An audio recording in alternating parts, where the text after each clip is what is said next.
Le 3 mars 1974 débutait comme une journée ordinaire à l'aéroport d'Orly, près de Paris.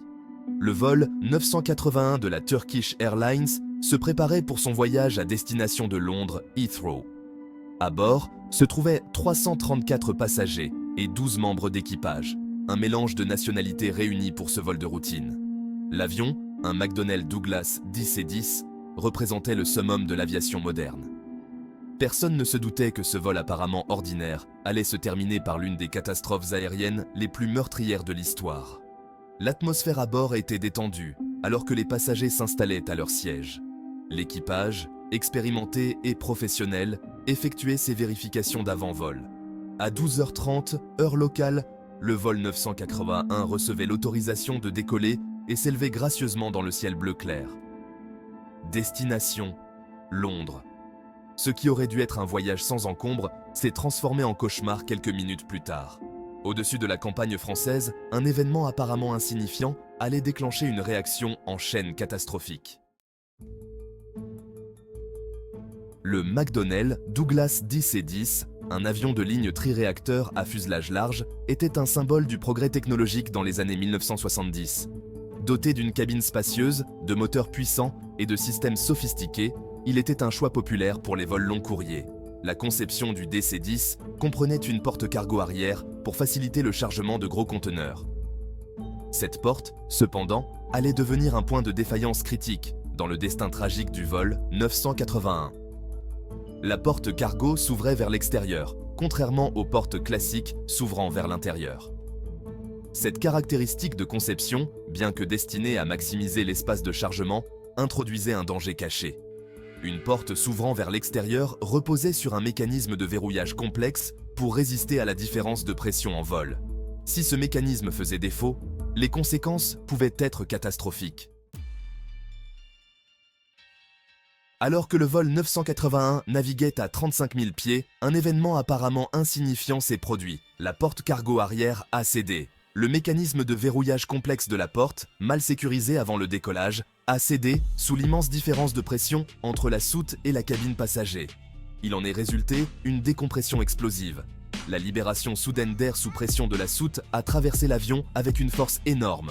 Le plancher de la cabine, situé directement au-dessus de la soute, s'est partiellement effondré. Cette défaillance catastrophique a sectionné les câbles de commande essentiels qui passaient sous le plancher, reliant les commandes du pilote à la section arrière de l'avion. Le vol 981, autrefois une merveille d'ingénierie, était désormais un oiseau blessé, ses commandes vitales compromises. La décompression explosive a transformé la tranquillité de la cabine en une scène de terreur. Les passagers ont été projetés violemment contre le plafond lorsque l'air à l'intérieur de l'avion s'est précipité vers l'extérieur. Des masques à oxygène sont tombés du plafond, mais la décompression rapide a laissé de nombreuses personnes en difficulté pour respirer. Le changement soudain de pression et le bruit assourdissant ont ajouté au chaos et à la panique. Dans le cockpit, l'équipage s'est battu désespérément pour reprendre le contrôle de son avion paralysé. Des voyants d'alarme ont clignoté, des alarmes ont retenti et la colonne de commande est devenue molle. Les pilotes, expérimentés et bien formés, ont eu du mal à comprendre le désastre qui se déroulait. Ils n'étaient pas conscients que la porte cargo avait cédé et les dommages causés aux câbles de commande ne leur laissèrent qu'un contrôle limité sur les gouvernes de profondeur, le gouvernail et la puissance des moteurs de l'avion. Malgré les efforts courageux de l'équipage, le vol 981 entama une descente abrupte et incontrôlable. L'avion, devenu un projectile filant vers la Terre, atteignit des vitesses de plus de 640 km/h.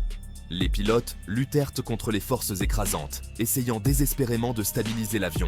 Leurs efforts furent vains. Les dommages étaient trop importants. Pendant un bref instant, une lueur d'espoir est apparue. Les pilotes ont réussi à ralentir momentanément la descente et à stabiliser les ailes. Mais les dommages étaient trop importants, la perte de contrôle trop grande. L'avion, secoué par des turbulences, a poursuivi sa descente tragique. Le vol, autrefois routinier, était devenu une bataille désespérée contre la gravité et le destin. La forêt d'Ermenonville, lieu de tragédie. À 12h41, 11 minutes seulement après le décollage, le vol 981 de la Turkish Airlines s'écrase dans la forêt d'Ermenonville, au nord-est de Paris. L'impact, survenu à grande vitesse, fut catastrophique. L'avion se désintégra à l'impact, laissant une scène de dévastation inimaginable. La force de l'accident laissa un cratère de plus de 18 mètres de profondeur et des débris éparpillés sur une vaste zone. Les équipes de secours arrivèrent pour découvrir une scène de désolation totale. Il n'y eut aucun survivant. Le crash du vol 981 de la Turkish Airlines a coûté la vie aux 346 passagers et membres d'équipage, ce qui en fait l'un des accidents d'aviation les plus meurtriers de l'histoire. Le monde entier a pleuré les victimes, et la forêt autrefois paisible est devenue un rappel tragique de la fragilité de la vie et de la nature impitoyable des défaillances mécaniques. Révéler la vérité, l'enquête et ses conclusions. Le crash du vol 981 a envoyé des ondes de choc dans l'industrie aéronautique. Une équipe d'enquêteurs multinationale, dirigée par les autorités françaises, a lancé une enquête méticuleuse pour déterminer la cause de la catastrophe. Leurs conclusions ont révélé une série de défaillances critiques qui, combinées, ont conduit à la tragédie. L'enquête s'est concentrée sur la porte cargo défectueuse. Ils ont découvert qu'un défaut de conception du mécanisme de verrouillage de la porte, associé à des procédures de maintenance inadéquates, avait contribué à la catastrophe. La porte cargo s'ouvrant vers l'extérieur, bien qu'efficace pour le chargement, nécessitait un système de verrouillage complexe pour résister à la différence de pression en vol. Ce système, cependant, était sujet aux défaillances s'il n'était pas correctement sécurisé. De plus, l'enquête a révélé qu'un incident similaire impliquant une porte cargo s'était produit sur un DC-10 un an plus tôt. Bien qu'aucune vie n'ait été perdue lors de cet incident, il a mis en évidence les dangers inhérents à la conception de la porte cargo. Malheureusement, les leçons tirées de cet incident évité de justesse n'ont pas été suffisamment mises en œuvre pour éviter la catastrophe du vol 981. Un tournant pour la sécurité aérienne. Le crash tragique du vol 981 de la Turkish Airlines a servi de rappel brutal de l'importance de normes de sécurité rigoureuses dans l'aviation. Les conclusions de l'enquête ont conduit à des changements importants dans la conception des avions, les procédures de maintenance et la surveillance réglementaire. La flotte de McDonnell Douglas DC-10 a subi une série de modifications obligatoires, notamment la refonte du mécanisme de verrouillage de la porte cargo. De nouvelles procédures de sécurité ont été mises en œuvre pour garantir que les portes cargo soient correctement sécurisées avant le décollage. L'industrie aéronautique, secouée par l'ampleur de la tragédie, a adopté un regain d'attention à la culture de sécurité et à la responsabilité. Les organismes de réglementation du monde entier ont mis en œuvre des règles de sécurité plus strictes, soulignant l'importance de la redondance dans la conception, des essais rigoureux et des protocoles de maintenance approfondis. L'Organisation de l'aviation civile internationale a joué un rôle crucial dans la diffusion des leçons tirées de l'accident, garantissant que des tragédies similaires pourraient être évitées à l'avenir. Se souvenir des victimes, honorer leur mémoire. Le crash du vol 981 de la Turkish Airlines a laissé un héritage durable de pertes et un impact profond sur la sécurité aérienne. Au lendemain de la tragédie, un mémorial a été érigé près du lieu de l'accident, dans la forêt d'Ermenonville. Un rappel solennel des vies perdues et de l'importance de prévenir de telles catastrophes. Le mémorial sert de lieu de recueillement pour les familles et les proches des victimes.